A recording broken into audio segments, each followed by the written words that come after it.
中东战争造成石油计销大起，连有生产石油的国家同款受到迫害。亲像这马来西亚4月15开始呢，一寡单位的公务人员就开始居家上班，会当成交通主管。那巴基斯坦政府宣布调关油价，民众是哀叫。那讲到这印度呢，有真侪人去大城市食头路，所以因为这加速起价啊，因就暂时回去故乡过生活。印度西部的古加拉特邦重要的工业都市苏拉特，车头月台拢是人。不过这一天唔是领济，回乡团圆的日子，是因为能源计销带动生活成本大起，外来移民工不得去暂时回故乡。वो 4-5 दिन से ज्यादा परेशानी हो रही है।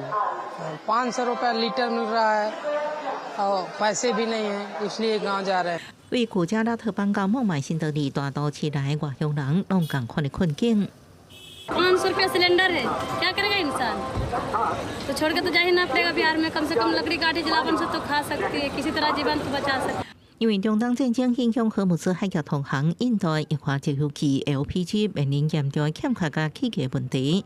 对外地到大都市讨食移民工来讲，佮加上因为欠所谓的 KYC 文件，互因干行伫乌市买佮较贵的家私，致使生活困难。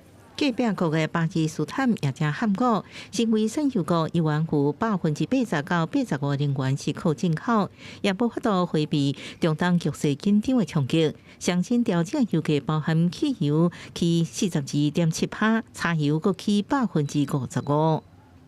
इन्होंने जो आवाम को इतना बड़ा दचका दिया, पहले 55 रुपये लीटर बढ़ाया, जिस पर आवाम बहुत परेशान थी। ठीक है, अभी इन्होंने 137 रुपये बढ़ा दिया है, तो ये तो मैं कहता हूँ कि बिल्कुल नाजायज़ है और गरीब आवाम के लिए तो बिल्कुल ही कुछ अलग ही उनके लिए नुकसान है। 马来西亚情形就正特殊，在马是国际重要的石油生产甲输出国，不过当地开采原油品质正好，直接出口利润阁较悬。国内日常消费反倒倒是靠进口。最近国际油价抢悬，大马政府有补贴措施，不过每个月支出核贷票超过320亿，为减轻政府负担，当局下令部分公务人员伫厝稳固上班，减少政府放油来支持其他消费。Saya suka BDR sebab dia flexi time. So saya tak payah kerja pukul 8 hingga pukul 5 tu sebab kita wanita berkerjaya dan ada anak untuk kita uruskan.